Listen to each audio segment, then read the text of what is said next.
Hello and welcome to Push Your Glasses Up. I'm Mikey, and the Batman comes out soon. I'm excited. I hope you're excited. It seems pretty cool. I like Matt Reeves as a director a lot. I've defended the casting of Robert Pattinson a lot in this as well. And so I thought I would do something a little bit different than I usually do. Let's do a tier maker and jump into a ranking of the live-action Batman suits so far.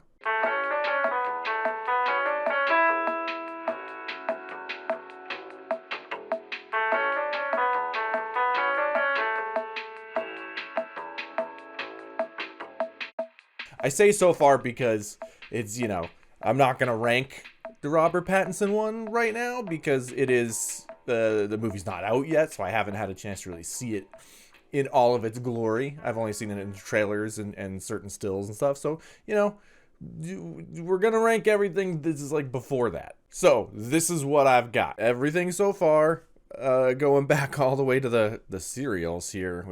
I was a little surprised to see that included, frankly. I appreciate that there is no F, because these all serve a purpose, even though there is one that I am avidly not a fan of. The serials, I like the emblem on it. I like how simplified it is. It is early Hollywood, Saturday afternoon serial, for sure. Oof, those ears on the cowl, just all over the place. It serves its purpose, but I do think it has to go in C. It is what it is. Halloween costume made 87 years ago. Adam West is great, obviously. Does what it needs to do. It is a very straightforward, of its time suit. I have never loved how low the emblem is on his chest, bridging the gap between where his pecs are and where his abs are. I don't love that.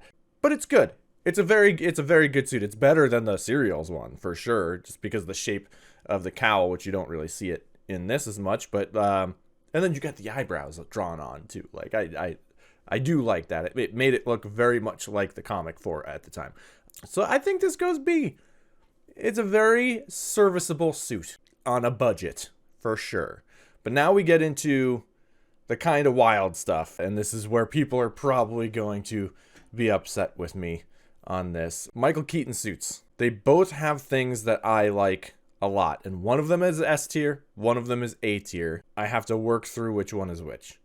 I like the musculature shape of the 89 Batman more. I don't love the way that the muscles on the suit from Returns are made to look like the Batmobile.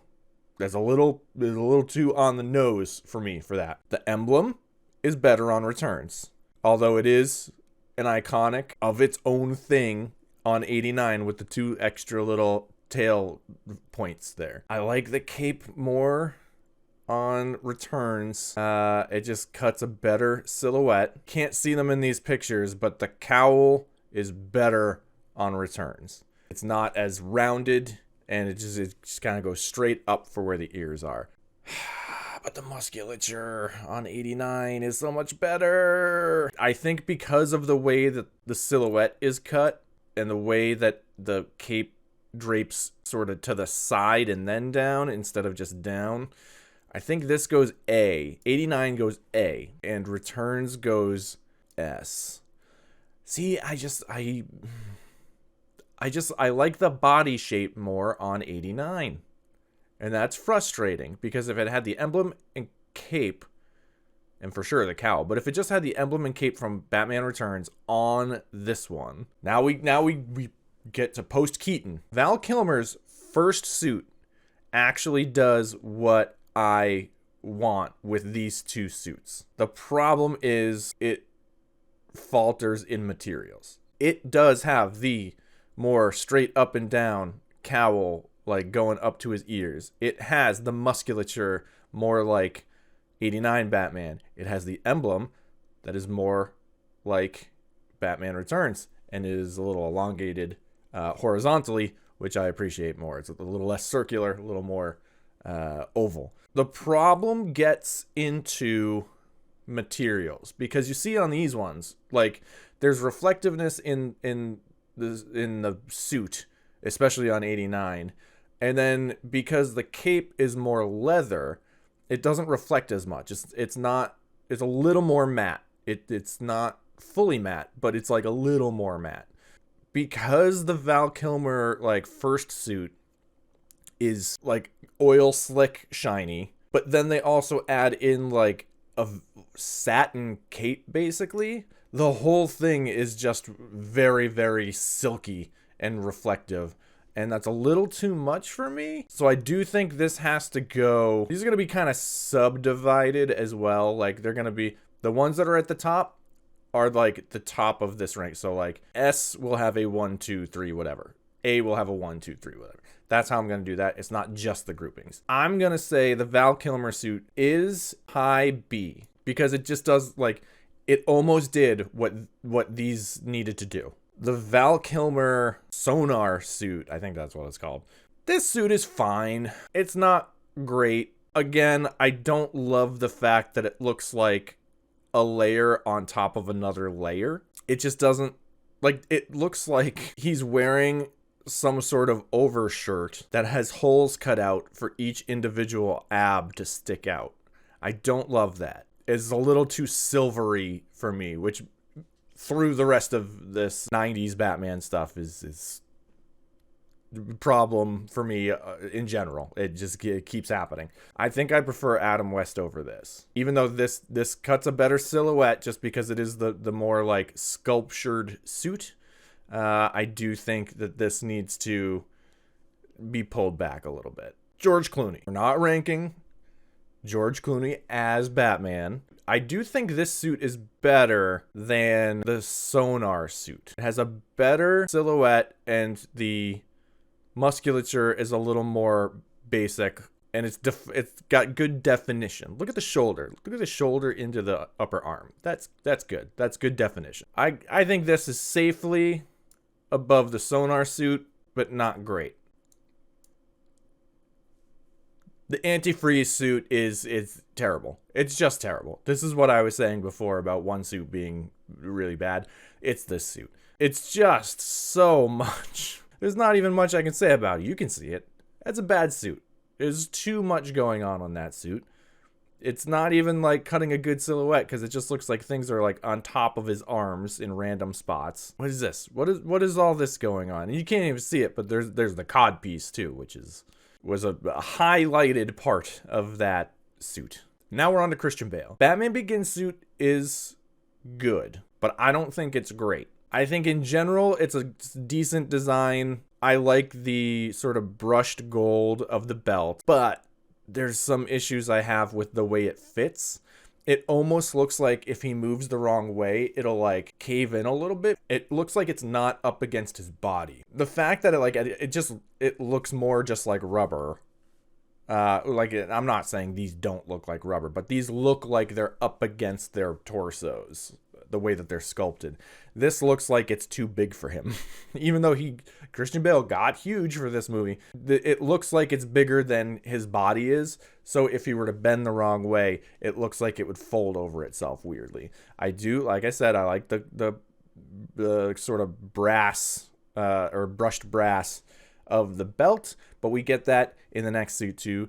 And so this one, I think this goes below. No, it goes above Adam West. I can't do that to him because I do still like the silhouette. It's just a little beefy. Like, look at the way his arms are in this. It just he looks like he's standing awkwardly, and nobody else kind of has that going on. Everyone has at least a little mobility. But that does bring us to the Dark Knight and Dark Knight Rises suit, which I love.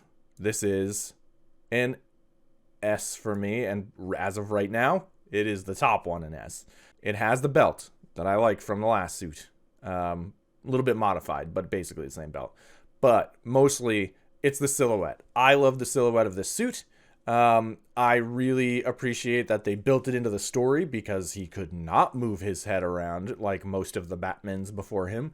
But he extra couldn't move his head around. The way, like I said, it gets rid of the problem I have with the Batman Begins suit. He can move. He looks like he can actually like flex and move around without big problem. And the fact that it's tied into the actual, they figured it out as a plot point in the movie, minor plot point, but a plot point in the movie. It just, that works for me. So this is S tier for sure. It is ridiculous how good this suit is. Batfleck suits. I think the Batman v Superman suit, which is more gray with the black, is the best of the lot. And I think it's an A, because I'm going with just the suit. I'm not going to complain about the fact that I think he's a little too much of an overstuffed sausage. But yeah, this one, I think I'm going to put this above 89, because it is like an improvement on a similar thing where it is like, it's cutting to his figure, but it is more detailed. Like, you can't really see it in how small this image is, but like the way light bounces off of this is very, very good. I do like how this works in camera with a setup. That being said, the rest of them I think are whatever. The armor suit from Batman v Superman, I actively don't like. It has the problem I have with the character design where he's gigantic, accelerated and multiplied by like 30. So that is a problem for me. I don't love the way he's a tank. It's not a bad suit, but even at the preview showing of this movie that I saw before it came out, like I didn't love it. So this is gonna go in B. There's gonna be a lot of B's, I think, for B for Batman. This is gonna go above Adam West. Above Adam West for me feels safe. This is the standard, I think, Justice League suit where everything's kind of the same color. You lose the emblem, you lose the icon entirely in this. A downgrade for sure. It's basically the same suit as this, but it's a downgrade because you lose that definition of he's Batman. Just put a bold bat right there, man. I didn't mean to do that. Because this is a downgrade and because they got rid of, I mean, it's technically there, but like, because you can't really see the bat symbol on it, that hits it down pretty hard for me. This goes below Adam West.